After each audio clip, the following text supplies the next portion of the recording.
Bismillah, alhamdulillah, salatu wassalamu ala rasulillah. Assalamu alaikum wa rahmatullahi wa barakatuh. Jazakallah khair for inviting me to this masjid and for staying for the talk.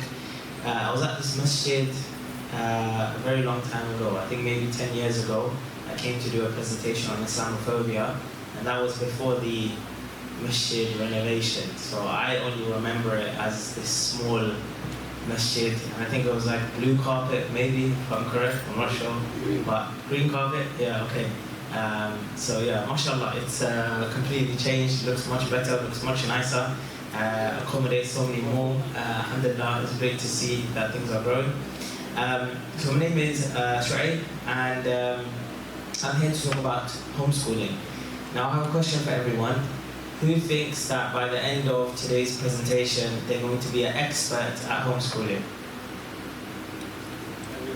You think you're going to be an expert at the end of this? Subhanallah. Okay, this is not the right workshop for you, my brother. This is not about becoming an expert. This is about introducing you to the idea of homeschooling. How does it work? What are some of the options available? What curriculums are available? How can you go about doing it? Is it legal? Is it not? These kind of things, right? But the idea isn't that within an hour we can cover absolutely everything and make you into an expert. Okay? So let's manage expectations, inshallah. Oh, it's gone. Okay. Inshallah we'll get sorted. There you go, bismillah. So I've got a QR code on the screen. This QR code, if you scan it, it will allow for me and you to be in contact. You can fill in your number, your email, and also put any questions in there as well. Of course, we'll take questions today, but follow-up questions too.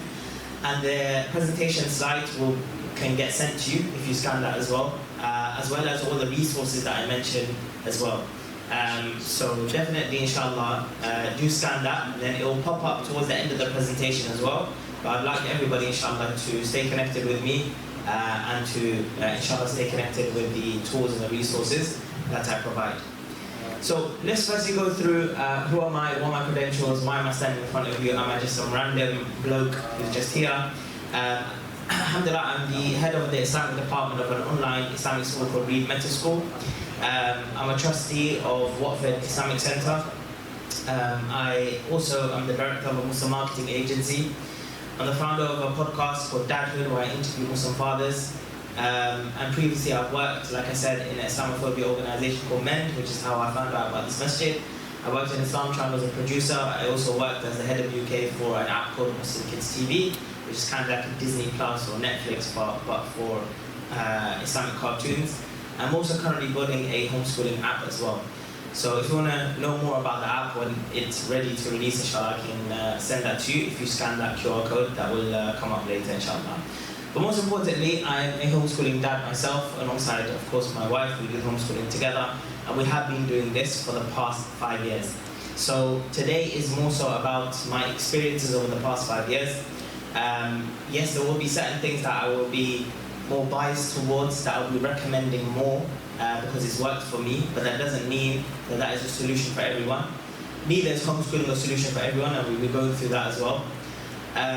And something that you should be aware of is that today is not about why are schools bad. Today is not about that. I personally don't believe that schools are bad.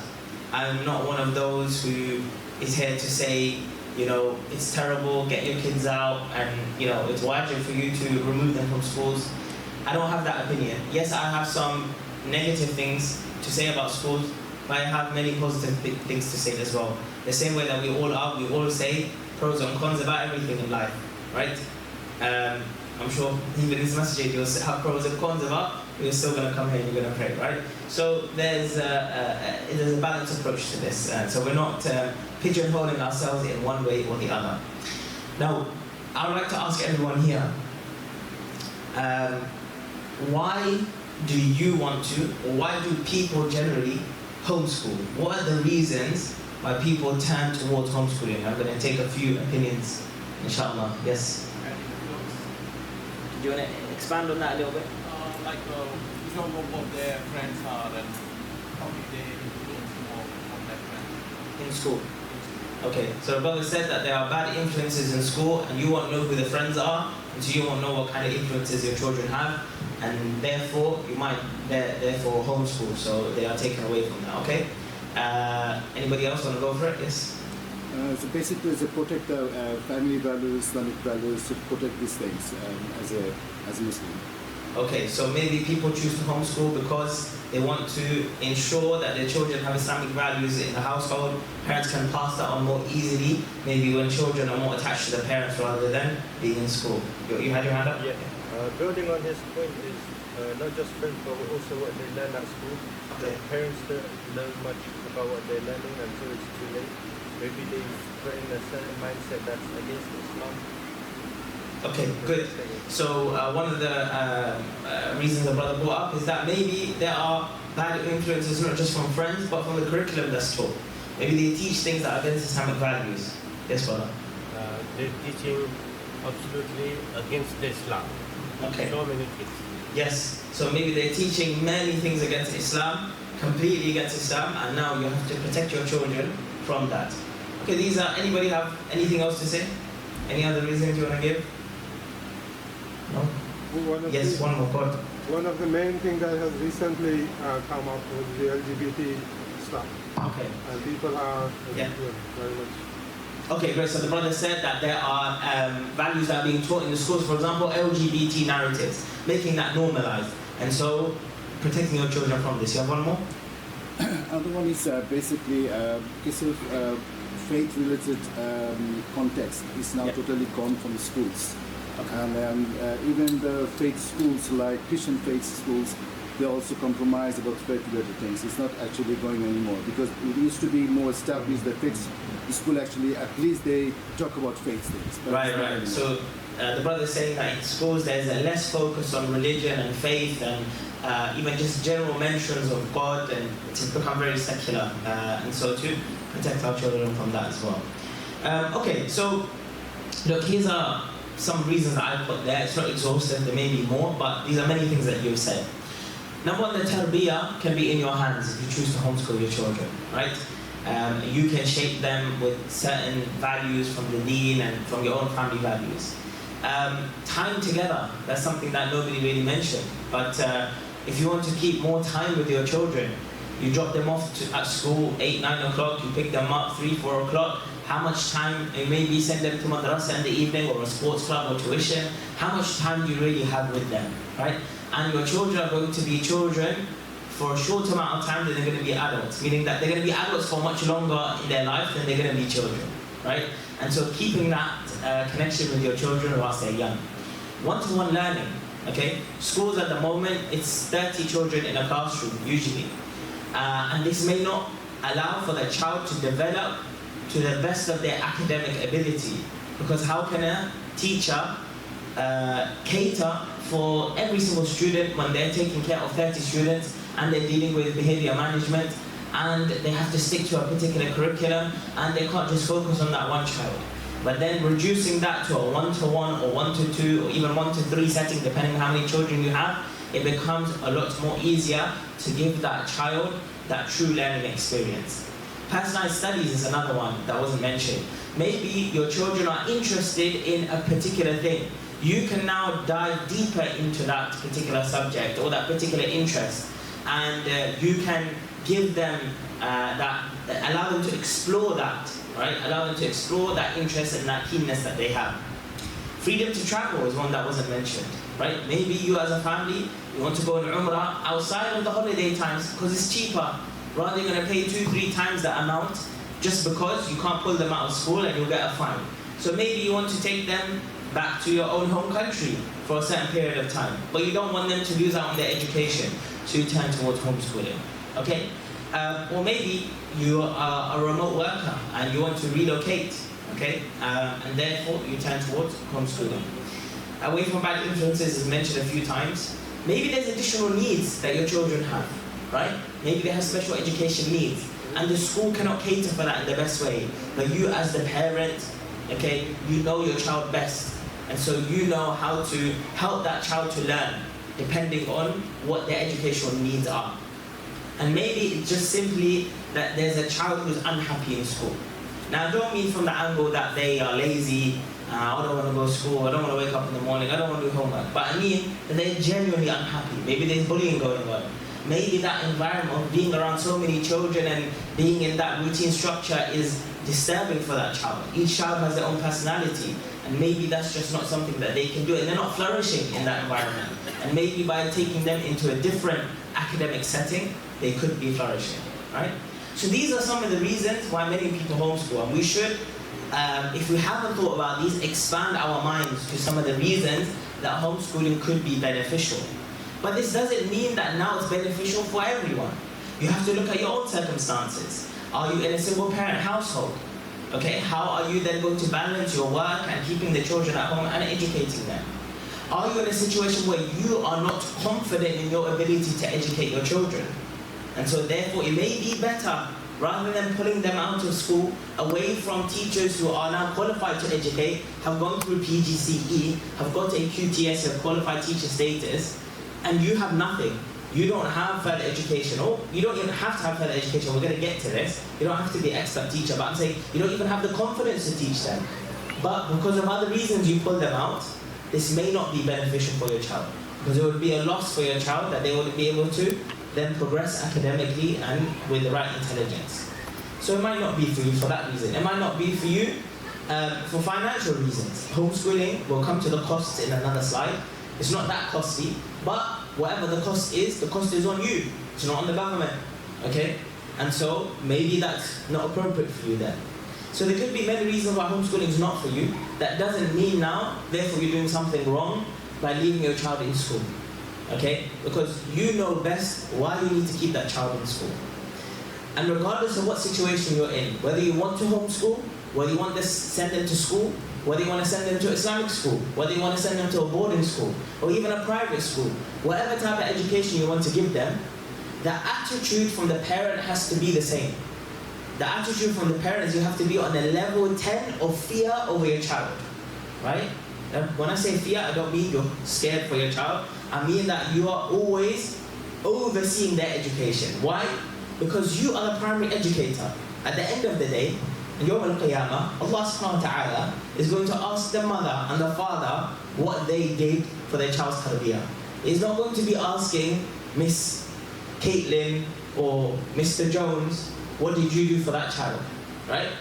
Yes, they have their own responsibility, put that to the side, but you are going to be asked about your child's tarbiyah. So regardless of what setting you put them in, your level of overseeing that child's education has to be 100%. Let's give a small example. Does this masjid have madrasa? Yeah, okay. You send your child to the madrasa over here, and now you wipe your hands. Alhamdulillah, they're going to become hafiz, they're going to become mufti, they're going to become muttaqi, they're going to be the best child, they're going to be so pious. Why? Because I sent them to the madrasa. The teachers, if you speak to them, they'll tell you, no, this is not going to be the case. We will do what we can in terms of educating the children based on the knowledge that we have. But you also have a part to play as a parent to keep that child understanding the deen in the home, outside of the masjid, so they develop holistically and properly. So regardless of where you send them, you have to oversee the education. Okay? Alright. Let's just go through a quick story about how homeschooling happened for me. Okay? Just very in a quick summary. At first, me and my wife, we didn't agree on this idea of homeschooling. Okay? My wife felt not confident. She thought, okay, number one, my wife, she didn't get to complete her university degree, and so she feels like she doesn't have a right level of education to educate her children on all these different subjects. That's one reason. Second reason is that she's a stay-at-home mum. She takes care of the home. She's a wife. She has all these other roles that she's doing. How is she going to balance all of those roles as well as educating the children? Okay, so she wasn't confident with the idea, but I was pressing it. And so what we decided, we came to a compromise and we said, look, what we'll do is that, can I get some water, please? What we'll do is that we'll start small. We'll start small, inshallah. So we picked out some very small targets for our children to hit. Okay, so reading targets to make sure that they're able to read, writing targets to make sure that they're able to write, and a Qur'an target so that we know that they can get to a level of reading the Qur'an with some level of fluency. Just these 3 small targets. And I told my wife, look, just focus on these, you don't need to focus on anything else. I don't need you, one thing I left out was also numbers. So being able to do basic number calculations, understanding number patterns, plus, minus, times, these kind of things, right? So I gave her these 4 small targets, reading, writing, maths, and Qur'an. And that took only about 2-3 hours in a day. So in that way, it's not overburdensome for her. And the children are still progressing towards the basic targets that they need to progress to. And the rest of the day, then what did that include? That include things like learning through play and being outdoors, where the kids would play with each other, they play with their toys, they go to the park, they'd accompany me and my wife on errands, maybe going to the supermarket, doing chores in the household. This was all still part of their homeschooling. And so it allowed us to start the homeschooling in a very easy way that we could then build up. And then as we built up and we found that the children were hitting their targets, they're able to read, they're able to write, they're able to do numbers, they're able to read Qur'an, then we stepped it up a bit and we added more structure to the day. And we had particular times for things, we had particular resources that we used, and one of the resources is an online school that I recently joined. I said at the beginning I'm head of the Islamic department there, but my children actually joined the school 2 years ago before I ever took a position as a staff member. So putting my staff member position to the side, we opted for an online school in order to give ourselves a bit more structure to our day. Now we don't have to use online schools, but it is one of the options that I will give when we get to the resources section, and I'll explain how that works and how that can add in a bit more structure to the homeschooling day. But this is essentially how we got started and then how we kept on moving along. So let's go through a few myths, a few things that people may not understand about homeschooling. The first one being, is it legal? Okay, is it legal? Number one, yes. It's legal to take your children out of school and to homeschool them. And it's also legal to never send your children to school and to keep them homeschooled from the very beginning. Okay? From the government perspective, from a legal perspective, every child up to the age of 16 has to be in full-time education. But they don't stipulate what that full-time education looks like. It could be a boarding school, it could be a private school, it could be homeschool, it could be Islamic school, it could be a number of different things. Okay? Now, if your child is not in school, they've never been to school, so maybe they're 4 or 5 years old, and now you're thinking about homeschooling. Number one, you don't have to put them into school, and you can do homeschooling straight away. And you don't have to let the council or your local schools know that you're not sending your children to school. It is the council's responsibility to get in touch with you to find out how are your children being educated. Okay? So it's up to the council to get in touch with you to find out this. You don't need to go to the council. That doesn't mean you have to hide from them. You can go to them. There's no issue with telling them this. But from a legal perspective, it's their responsibility and not yours. What about if your children are in school now? So they're a little bit older, they've gone through a few years of schooling, and now you want to pull them out. The only thing that you have to do is you have to send a letter of deregistration, okay, a letter of deregistration to the school, an email, a letter to say essentially, I am deregistering my child from the school register and I am now giving them a full-time education at home.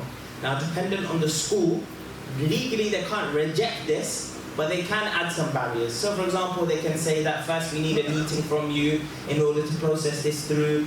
We need to see a plan of what you're going to do with your child at home before we can process this through. But there's no, they may say these things, but there's no legal requirement, there's nothing legal on them to keep your children in school. So even if they say these things, you can still pull your children out. But I wouldn't recommend having a bad relationship with the school. Okay, there's no reason to. And so, yes, follow the protocols. If they have certain protocols, follow that. At the end of the day, they can't stop you, so eventually you'll be able to do your homeschooling, right? Now,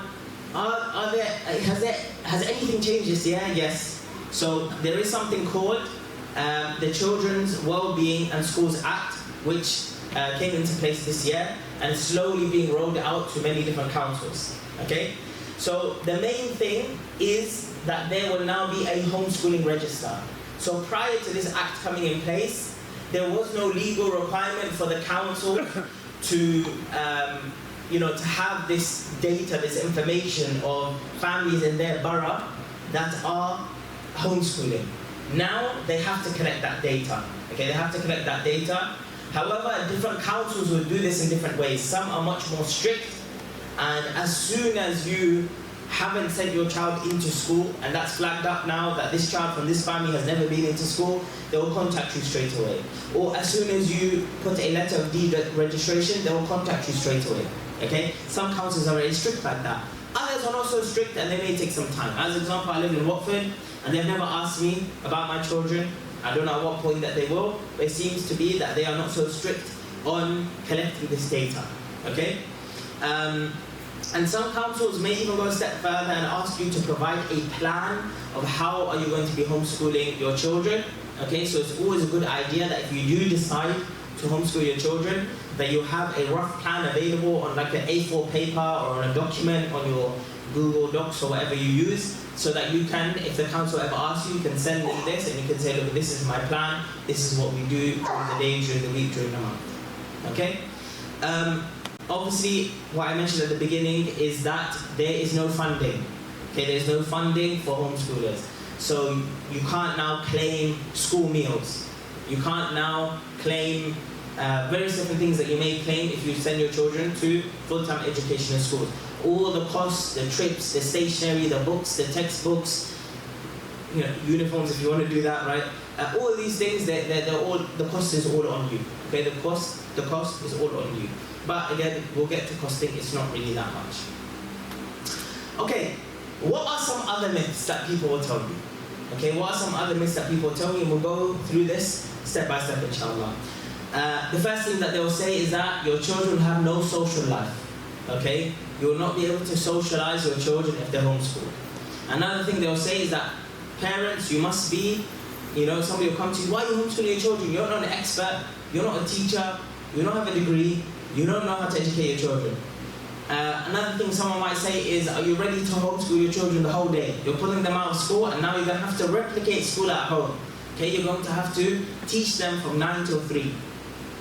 Homeschooling, people will say that it's only for children with difficulties, with special education needs. If your child is normal, okay, whatever that means, then you should be sending them to school.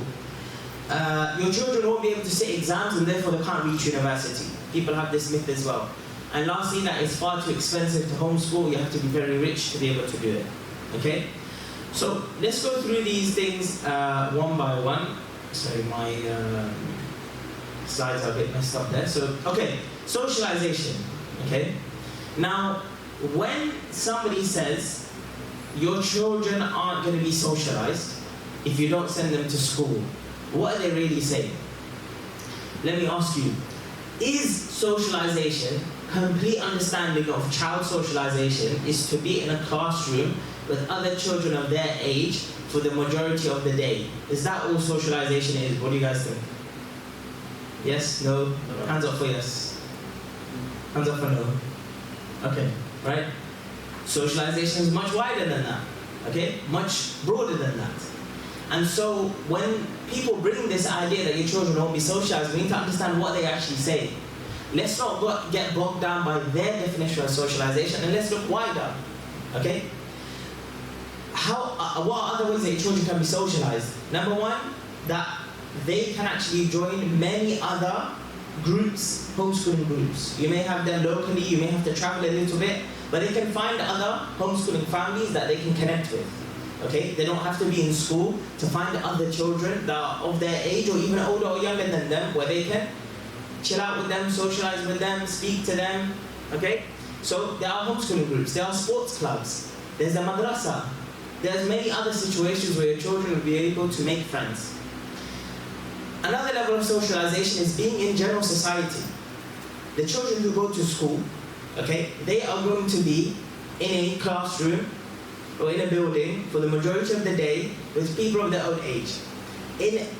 Is that the case in any other situation of life? When you get into the working world, when you even get to university, is that the case? No, you have people that you interact with from all backgrounds, all ages, who travel in from different areas.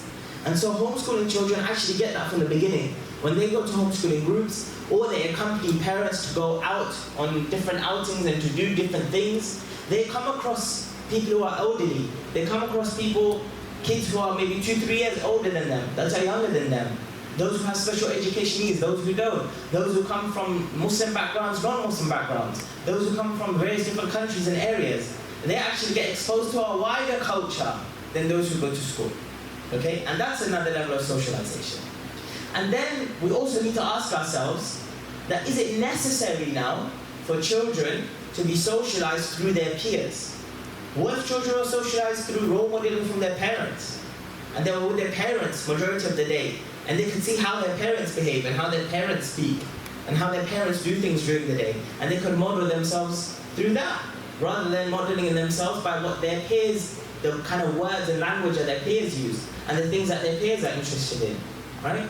So there are different levels of socialization, and a homeschooling child is only maybe missing that one type of socialization, which is being in the same building every single day with the same children, which is not the whole of socialization. So that's one thing that we can sort of look at when it comes to the myth. The next thing is, do parents need to be expert teachers? Okay, do they need to be expert teachers? Right, first thing, like I mentioned at the beginning, if you don't have the confidence to oversee your child's education, then homeschooling may not be for you. If you don't have the confidence to oversee your child's education. But I would argue that every single parent, no matter what situation you're in, whether you're a single parent, whether you're an immigrant parent, whether you're a parent with a PhD, or whatever it is, you're working or not working, your level of commitment to your child's education has to be the same anyway, okay? So then we take it a step further. Do you then need to have a degree and be an expert to be able to teach your child?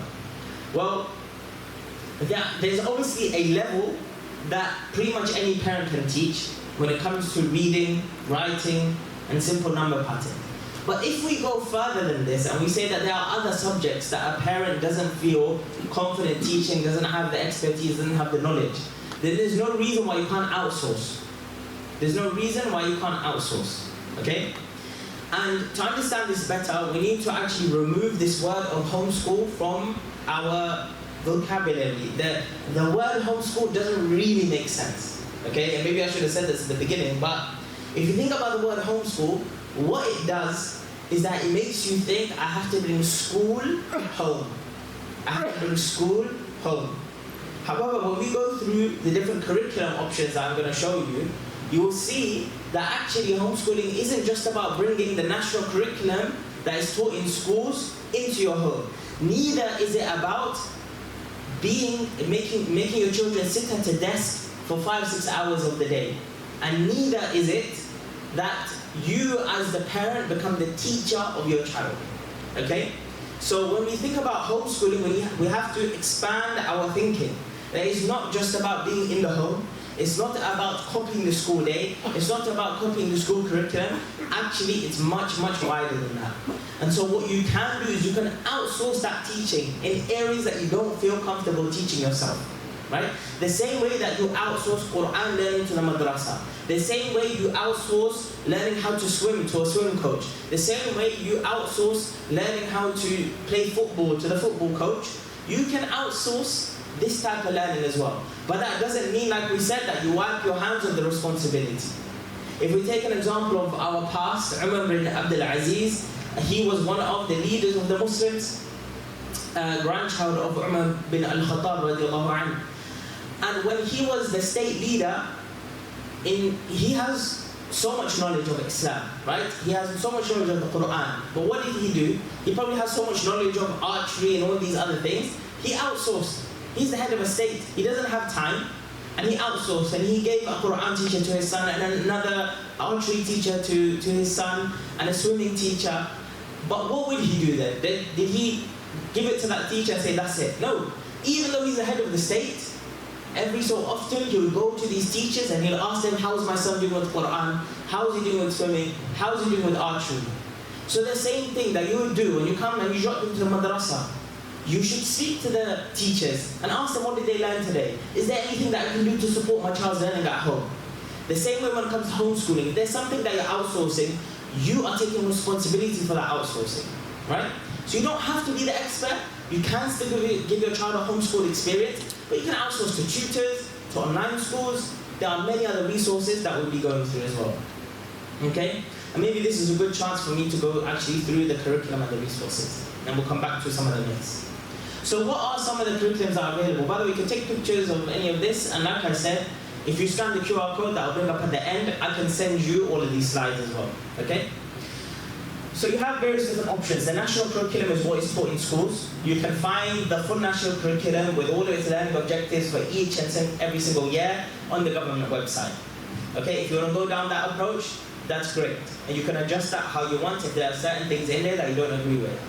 There's something called Charlotte Mason, okay? This is, the way that the child will be learning is through short lessons and through a lot of reading and discussion-based learning, okay? A lot of discussion-based learning, a lot of reading, and a lot of short, sharp lessons, essentially, okay? And again, you can look into this more. Montessori, this is pretty much away from any books and textbooks and table learning. This is all kind of learning through hands-on, through play, through discovery, okay?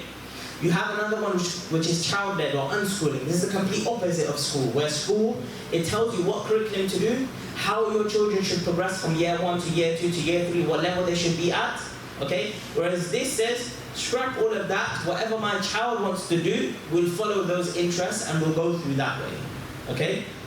Of course, all of these have pros and cons to them. I'm sure you can think of pros and cons for each one as I'm going through them.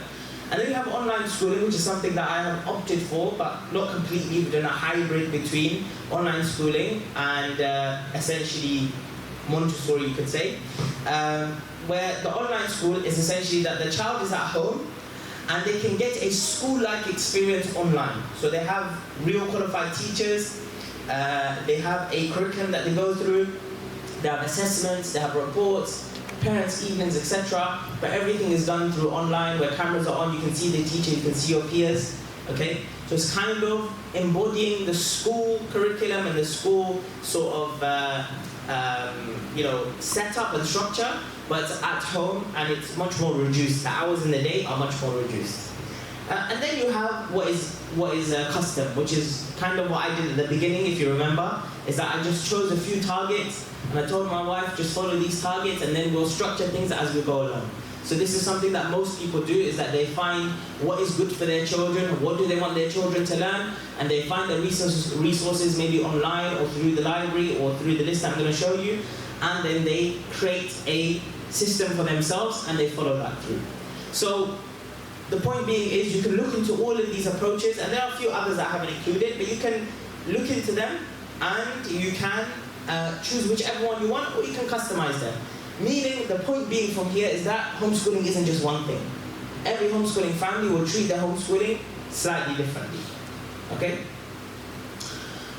All right, it's only for children with difficulties. This one's very, very easy. We know that anybody can really home educate. It doesn't mean that your child, in fact, studies show that homeschool children perform on the whole better academically than children who go to public schools, okay?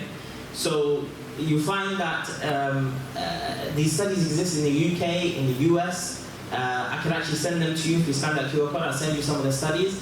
That actually shows this. So it's not really just for children who have learning difficulties. It can be for any child for the various reasons I've already mentioned. Okay, can they sit exams? Can they sit exams? Okay, this is a big one. Now, I think I have a slide on this, okay? Okay, so first of all, what it says there at the bottom underneath the 3 boxes, the parents of the primary age children, this is a decade away. Don't let a year 11 question veto a year 1 decision. A lot of parents who are thinking about homeschooling have this paralysis that, what happens, how can I get my child ready for GCSEs, and what's going to happen, how they're going to get to university, and therefore I can't home educate at all from the age of 5 years old, right? This is coming a decade away, and you are worried too early, and then you're losing out on the many years that you could try the homeschooling, okay? But to put that concern to rest, exam boards are not government entities, they are private entities. So just like any private entity will take business from anyone, you are just another customer for them. The same way a school is a customer for them. So the school is your representative to go to the exam boards, and the school actually pays the exam boards for your children to have their exams. You get them for free, because the school pays for it, the government pays for it, right? But you can also approach the exam board yourself, outside of having the school as your representative. You can be your own representative and approach the exam boards, get in touch with them through online and whatever, and ask them, when are the exams? How can I prepare for the exams? Can you send me the preparation packs? And can I sign up for these exams? Where can I do the exams? And how much is it going to cost? And they'll give you all the information, and roughly you're looking at £150 to £250 per subject. Okay? And again, if your children are primary school age, don't now think, oh, 10 GCSEs is going to cost me grands. Okay? That's going to come later, inshallah. Don't let that become too much of a burden for you to start your homeschooling. But essentially, yes, homeschooling children can take the exact same exams that any other children take in school. And then when you apply to university, those of you who apply to university through the UK system would know that there's something called UCAS. Okay? UCAS is where you have to apply, you have to find your universities on the list, you have to create your profile, you have to upload your grades and upload a cover letter and things like this. Okay? You do that in school. You do the same thing as a homeschooling child as well, or a homeschool student as well. Okay? So you can go to university. And if you want to check, okay, how many children who are homeschooled get to university, you can go to Oxford's website, you can go to Cambridge's website, you can download the reports of the percentages of where students are coming to them from. Private school percentage, public school percentage, and homeschool percentage. It's there. There are children who are homeschooled who get into the top universities. So this shouldn't essentially be a concern for you as a parent. Okay, it's too expensive. Okay, so let's go to the too expensive slide. What does it actually cost to do the homeschooling? Okay, it's not really that expensive. Okay, you've got the stationery, £100, £200 a year. If you don't have a printer, okay, maybe you have to add in the cost of a printer, maybe another £100, £200 there. Some workbooks for graded reading, for numeracy work, you can get them second-hand as well. App subscriptions, and I'll show you a slide for some resources, and you can take a picture of it. Laptops, devices that you might need, okay? Tutors, like I said, for outsourcing, and maybe an online school, which if we ignore that for now, okay? Then if we calculate things, really, it's coming up to about £300 to £500 a year, not a month, but a year, which on the whole is affordable for many people, and is not as expensive as you might have thought it would be. And there are hundreds of free resources available, which I would like to show you here. You can take a picture of this as well. And again, this is just a small list that I've put together. There's so many more, and I can send you loads. Obviously, over the past 5 years, I've got a whole folder full of homeschooling material. So again, like I said, you can scan that QR code, I'll get your email, and I can send you everything. We've got free resources. The library is amazing. A lot of the times, we don't even utilize the library these days. I remember as a child, my mom used to drop me to the library in the morning. I stayed the whole day. Okay, and then she would put me up at the end. And I would just be reading books, and I'd be loving it. And now, we don't even take our children to the library.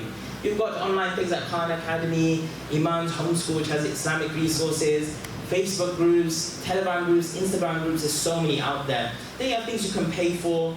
Okay, you've got Reading Eggs, you've got Muslim Kids TV. Like I said, there's a company I used to work for. They have their own sort of curriculum that you can use. Yoto, it's like this audio player for children, and they have lessons on there. So instead of looking at a screen, they listen to a teacher who's delivering a lesson, and they can pause it, write down the answers, and then the teacher will read out the answers. They can tick whether they got it right or wrong. There are so many different things that you can do, right? But the most important thing is beyond the desk, right? Think about things that are going to go beyond your home. Like I said, homeschooling is probably a bad word. It's not just schooling at home. You can go to home ed groups. You can go to sports clubs. You can go on walks with your children and get them to read road signs. You can take them to the supermarket and get them to calculate how much the groceries is going to cost. You can play some board games with them. Okay, there's so many educational board games out there. So there's many more resources that you may even have at home already that you can utilize in your homeschooling journey. Okay? Now, I'm going to come towards the end now, just the last 2 slides. a lot of parents now may be thinking, well, that's great. You shared a lot of resources and curriculums from the academic perspective. But what about the Islamic curriculum for homeschooling? Okay? Many of you said the big reason that you want to homeschool your children is to give them tarbiyah. Now, yes, I've got curriculums up here. However, this is not the most important thing. The most important thing is what it says in the bottom of the slide. Tarbiyah is not a lesson slot. It's the advantage of having the whole day with your children. The fact that you're homeschooling them, I need you to expand your mind again. You don't need to think in timetable slots anymore. Who's to say that your education has to be Monday to Friday? Why couldn't your homeschooling be Friday, Saturday, Sunday, Monday, and you have the rest of the week off? Who's to say you can't do that? Okay, yes, you have your own personal circumstances, family, work, blah, blah, blah. But I'm just saying, expand your mind a bit. Who's to say that you have to have a slot in the evening that's, yes, you want to send them to madrasa, that's fine. I'm saying, do you have to follow that in your own homeschooling day, that you have a particular slot for Qur'an and for Arabic? What happens to the tarbiyah throughout the day? They're with you now. Pray salah together. Do some dua together. Put some, this is what me and my wife done one time. We should probably go back to it. It's pretty good. We printed out labels for everything around the home in Arabic. So the fridge had a label of what fridge is in Arabic. The sofa, what is in Arabic. The cushions, the bed, the cupboard, the clothes, all of these things, they were like little labels hanging around the home. So kids were getting used to seeing that, right? You have the whole day to add Arabic, to add Qur'an. Have Qur'an circle together at home. You're at home with your children now. Get them to hear Qur'an in the home. Imagine the whole day at school, they're not hearing any Qur'an. At home, you can play the Qur'an throughout the whole day, right? Think about all of these other things that you can do throughout the whole day. Correcting their behavior, their akhlaq. Getting them to see you and your wife being close to one another, showing affection to one another, how you behave with one another during the day, and then you pray together and you compliment each other and things like that. This is all part of the Islamic tarbiyah, to see these kind of things in the home, right? So yes, there are things here, Qur'an and Hifz and Islamic studies and Arabic and these particular syllabuses, but go beyond that and think about how can I instill tarbiyah for the day. Okay? Here's a typical timetable you could use. This is like a timetable that we had in the beginning part of our journey before we moved on to Read Meta School, the online school, this is like after this, I'm going to just quickly mention Read Meta School and go to questions. So you could follow something like this. This is just a typical understanding of how do we put this all together then. After everything I've explained, how does it all come together? Right, in the morning, you can have some Qur'an time with your children. Later, you can have a slow morning, go back to sleep, let them wake up. You don't have to school rush anymore. You don't have to, quickly, Aisha, get up, get your clothes on, have some toast and butter. You don't have time to have your whole breakfast. Get in the car, boom, boom, boom. And it's a stressful morning. You don't have to have that anymore, okay? So you can let them sleep for longer. Children need a longer sleep. Why do they need to wake up at that particular time? And then get started with some core studies. Then move on to some going outdoors, having some lunch, chilling out together, doing some chores. In the afternoon, maybe some creative things, some projects, a homeschooling meetup, some science, some crafts. And then in the evening, some family time, right?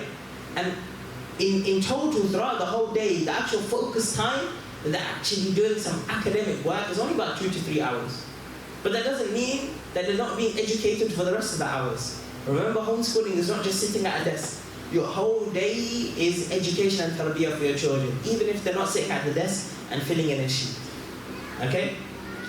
Alright, so the last thing I just want to come to is the online schooling option that I said I will talk about. So again, you can scan this QR code, you get in touch with me. I can actually put you in touch with this Read Meta School, because like I said, I have a staff position there, so I can put you in touch with the right people if you want to go through more detail with them. But this is just like a summary, inshallah. So, like I said, me and my wife, we got to a stage actually where we needed to add a bit more structure to our children's homeschooling day. And one of the main reasons is, alhamdulillah, we were blessed with a newborn. And so now that we have a newborn in the picture, it's very difficult to now home educate the elder children, okay? And to give them enough time and to do these different things with them. And so we felt like instead of now pushing them to school, we can still give them a good amount of education at home, but we can outsource it a bit, and we can put them in an online school. And the reason I was comfortable with this particular school is a few reasons. Number one, it's an Islamic run school, okay, so Muslim head teacher, Muslim teachers.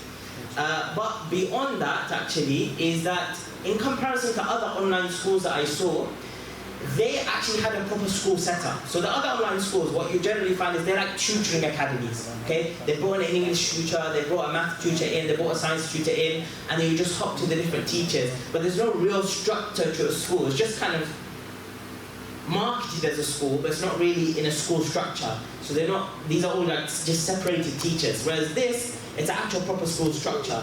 So because they actually have a physical school in Ilford called Reed Academy, and so they know how to run the national curriculum, they know how to hire teachers, they know how to do parents' evenings, assessments, reports, they know how to do all that. And beyond that, they know how to do, they do trips for the children, take them to museums, take them to camping, get them to do things in person.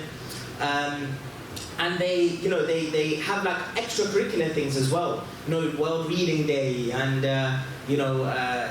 maybe like in Ramadan they have like iftar challenges and all these kind of things, right? It's not just the lessons. They have the whole kind of schooling environment for the children, where children can make friends and they can do all these extra things as well. Which is, for me, it was really good. It meant that I could tell that they're thinking not just about giving them English, math, science, but thinking about their whole development. So that was good for me, alhamdulillah, and that's why I sort of went for that. So that's a bit of information about how they work.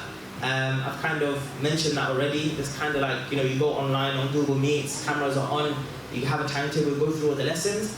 So it's essentially like that. You will have to pay, of course. So, for example, the primary school is £3,100. But if you break that down, it works out to, I think, about £4 an hour or something. The timetable is a lot shorter as well than a whole school day. So the maximum day you'll have is from 9 till 2, but most days are much shorter than that. So it works out because it allows me to then still do other things with my children, but at the same time they already got a lot of education done, so I don't have to do sit-down books with them. They've done that with their teachers. I can now take them out and do many other things. So it's a good alternative if you don't feel confident doing the homeschooling, or if you need more structure, or, you know, in my situation where we've got the other baby and it becomes a little bit hectic. But also at the same time, you know, we find that the children are really progressing, and after 2 years of doing it, they're actually, I was happy to take a position there. They approached me and said, do you want to take this position? We need somebody to do this. And I said, okay, because I actually was really happy with the school and did that. So like I said, if you scan that, I can get you in touch with the school if you want to find out more information. They do like free trials and things like that. We did that for our children, and I thought that was a good thing to try it out for a few days to see if the children really like it. Because maybe the children might not like it, right? But alhamdulillah, our children did. So let's go over to questions. Okay, I know I spoke a lot and there's a lot of information to take in. But like I said, scan that QR code, get in touch with me, drop your email and your number to me. I'll send you these slides. I'll answer any further questions that you have if you think of things later, inshallah. And maybe for the sisters, can they see this, brother? They can see it. So they can scan it as well. Okay, that's good. But for the questions, I'm not sure how we're going to get any sisters' questions, inshallah, through you, yeah? Okay, so I think there's a system set up for the sisters. So let's go to some questions for the brothers first, and then we'll get through some from the sisters. Just one question about, in the end, our goal is actually the universities. Yes. So you have already explained about that to get the data from any Oxford, Cambridge, all the university. Yeah. How many students they come from, state school, private school, and then how many schools? So are they really we can get the data really from the university like that, or my question is like, is this really the data is there? I mean, how many? Okay. Yeah, data is available online.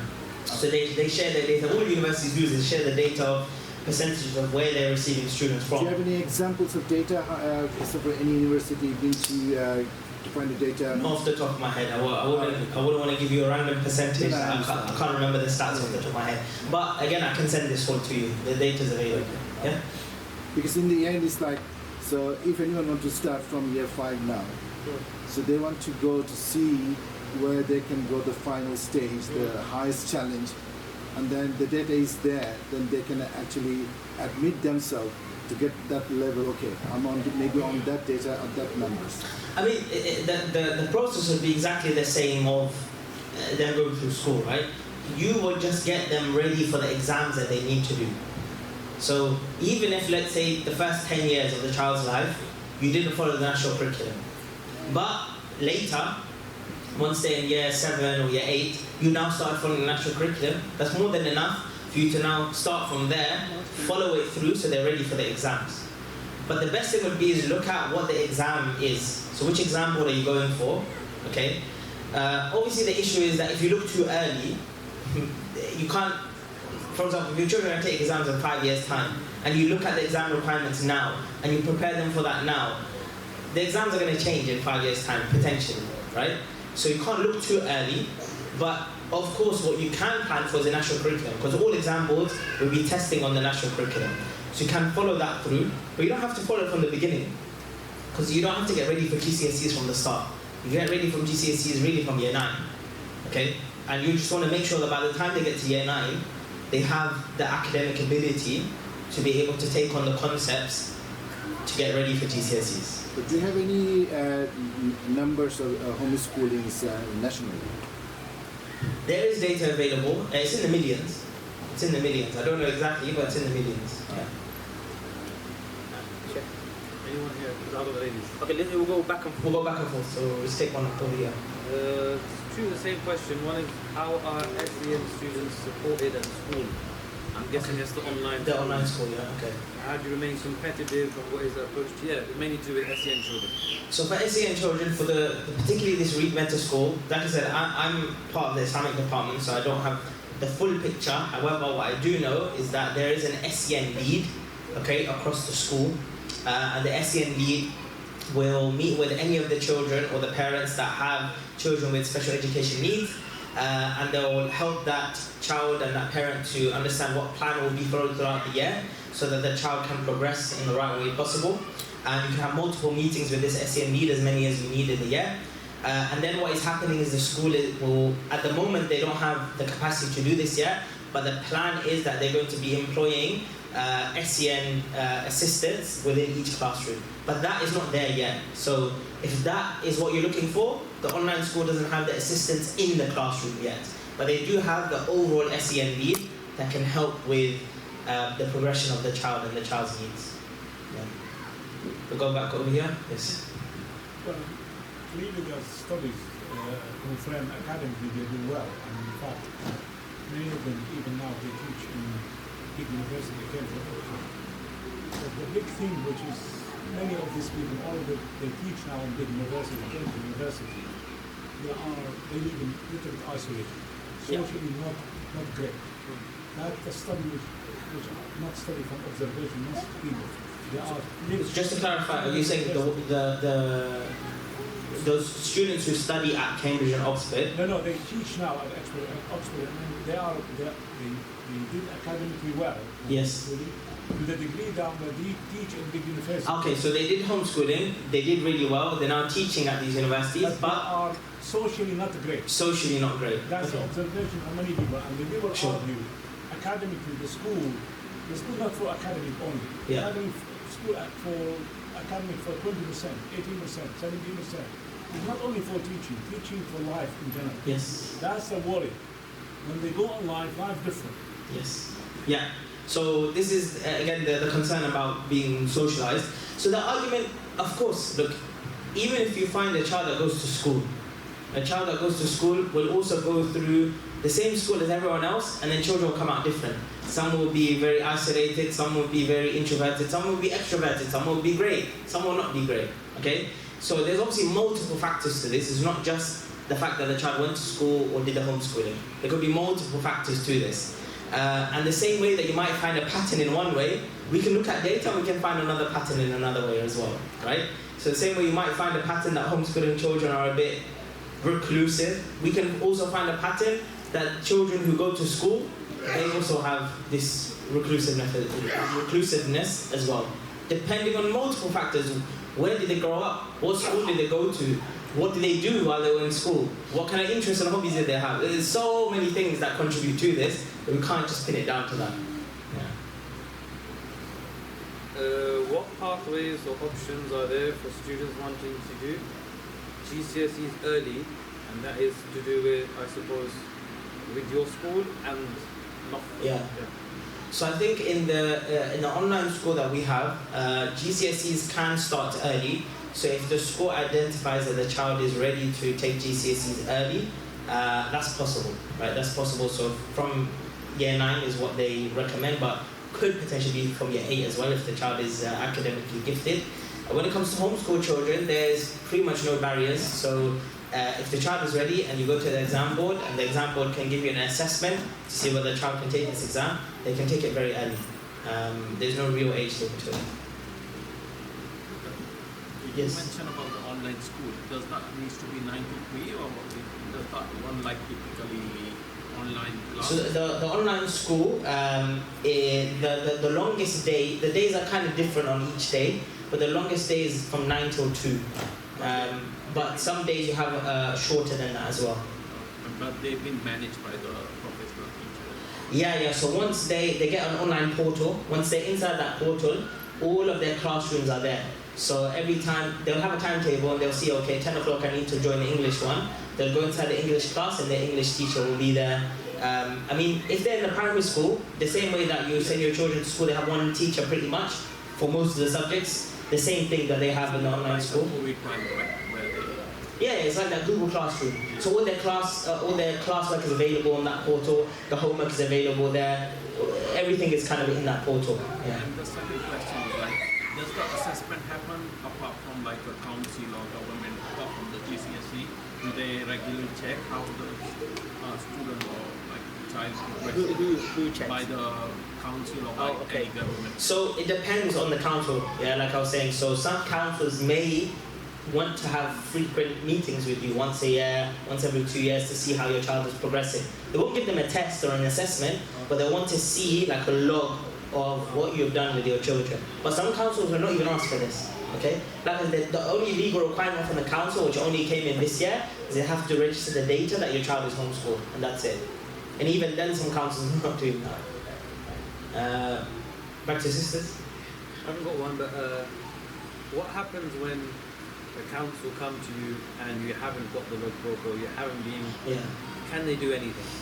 So, if they find that now there's negligence, okay, if there's negligence, because now you're not fulfilling what is by law that a child up to age 16 has to have full-time education, right? If there's negligence in that and they can prove that, then they can essentially, you have to now send your children to school. So there'll be an order that will be, that your family will be under, that your children have to go to school now. So yeah, you don't want to be in that situation basically. Yeah. We talked about for education that the parents cannot do themselves. Yes. Right? And then we can outsource that. How Yes. do you find like a good company or tutors or teachers for their children? Yeah. Good, reliable, and good. Yeah. I mean, look, there's so many available online, right? There's so many. I mean, I for example, I'm recommending Greenford School as one, but that doesn't mean it's perfect. There's so many other options. It doesn't have to be an online school. It could just be a tutor that you hire for 1 or 2 hours, right? There's so you can find them online in so many different places. Even if I recommend one, that doesn't mean that that's the best one. You might find a better one if you go through your social networks. One of the best things to do is to join local homeschooling groups here in your area. Either they might have some Facebook pages, or you might find information if you talk around, you speak around, and you'll find families who are doing it, and you ask them, right? Because they might know local tutors who are very, very good to educate your children. Anything else? Yes. We actually homeschool. MashaAllah, okay. It's been a couple of years now. We do it more as a community-based thing. Yeah. So we've got a number of parents who are involved. Probably like 12 children, six parents, 7 parents. And is that locally around here? So that's in Harrow in Sri Lanka Mosque. Sri Lanka Mosque, yes. Okay. So we were doing it there. My question is that you mentioned in your slide that homeschooling is not very expensive. And I think the core of it, you're right. But outside, if you do a fair comparison to what they actually receive when they go to school, I think you find that it will become a lot more expensive. Yeah. It's just those activities that become extracurricular for us are not necessarily extracurricular at school, right? And if you've got more than one kid, like a PE. 10, 12 pounds an hour. Yeah. For 3 kids. It can. Yeah, you're right. It mounts up very, very quickly. So in that respect, Sure. actually. That's very fair. It's very fair. So just to reiterate what the brother says, especially with the sisters, he homeschools his children. There's a community group in Harrow that meet up in the Bilal Masjid. I'm aware of this group as well. I live in Watford, so not too far from there. Yeah. And he's saying that essentially, I said that it's not so expensive, but actually when you look at many other things you may want to do with your children outside of the core, those things can be quite expensive, right? The sports sessions, or even science experiment sessions, or art sessions or something like that. If you don't do them yourself and you now want to outsource that and maybe hire out like somebody or go to somebody's sessions, you're gonna have to pay for that, right? So yeah, that's true. I mean, there's obviously, I would definitely take that. Maybe there's also ways around it in terms of getting the community together, like you said, and hiring that person and being able to split the cost of the parents. But even then, I take the point that yes, those extra things, they can add up. So there is a financial decision there that parents have to take on, for sure, yeah. How much the online school that you are involved cost? So if your primary school child is 3,100, and if your secondary school child is 4,100 for the year, every year. Yeah. Yes. 2 questions. Can you list some reasons to give your school or council why you are deregistering? Okay. So you don't have to give a reason for deregistration. So there are deregistration templates available online. I can send you some, inshallah. So if you scan this QR code and then you put like there's like a box there that says questions, and you just say deregistration letter or something, I can send you some templates. But it's very, very simple, right? It doesn't have to follow a particular form. You don't have to give particular reasons. The most simple thing is just to say, this is my child, they're in your school. I am now deregistering them from school in order to give them a full-time education at home. And then that's it. Maybe providing reasons will help to prevent any back and forth, but it's not a requirement to provide the reasons. Yeah. Okay, I think we're good, inshallah. One more, please. Maybe just speaking personal experience. Yeah. My overriding feeling is children like the company of other children. The like, sorry? The company of other children. Oh, yes. How do you overcome it? Yeah, okay, great. So, like we said, right, there's so many other opportunities to have that company with other children, whether it's a homeschooling group, whether it's a sports club, whether it's a madrasa. So they'll definitely get that sort of thing there. But also, sometimes we overthink it and we think that children need to be with other children for 6, 7, 8 hours of the day, right? And in my personal experience, it's not true. Okay, you asked me for my personal experience. It's not true. As long as the kids get some exposure to children, not even every day. In my case, for my children, they get it. They do get it pretty much daily because of the madrasa I sent them to daily. But even at times in the holidays, for example, when madrasa is not on, and they're only seeing maybe the homeschooling group once or twice a week, that's enough for them. I mean, of course, I have multiple children, so the 2 elder ones are close in age and they play with each other. And then there's the baby who's getting older now. So there is that in the home, that dynamic of playing with each other. But in my experience, it's not necessary. And I think you'd find that even if you ask the brother there that homeschools, he might also share that with you, that children actually don't necessarily need it every day for that many hours. Yeah? So what I will recommend, see that brother back there, he's your local brother, I believe. He comes here to this masjid. You come to this masjid? Me? Yeah? No. Oh, okay, so you're not from here. You're from Harrow. Okay. I will still say, grab that brother, okay, because you want to get to know somebody who's local and whatnot. He's pretty much local. I'll be local Yeah? in about 2 or 3 weeks. In 2-3 weeks, you're moving here. There you go. Oh, yeah. So grab him. Okay, he's your guy, right? And every masjid I've done this. I've gone to a few different masjids over the past week. I'm going to go to more. I always try and identify who does homeschooling. I stick it on them. And now it's your responsibility. And all these brothers and sisters, they should be going to any sister homeschools, and the brother homeschool should be going. The brothers that want to homeschool should be going to you. So take that responsibility on, inshallah, and help everyone out. And then you said there's more, right? There's more families that homeschool that we know. So hopefully those families should come out of the woodworks and hiding where they are. They should let people know that this is what they do, because the hardest thing when you're starting to homeschool is feeling alone, right? And a lot of homeschooling families actually move in order to move closer to where there's active homeschooling communities. But sometimes they do that rashly because they could have just discovered that actually there's probably quite a number of families that are homeschooling your own area. It's just that they're not actively out there. You just might need to, pull out the weeds and find those people, inshallah. So yeah, Jazakallah khair for joining. Hopefully that's been beneficial for everyone. Barakallahu feekum. Inshallah I won't wait another 10 years to come back to the masjid. And inshallah you'll welcome me back as well the next time.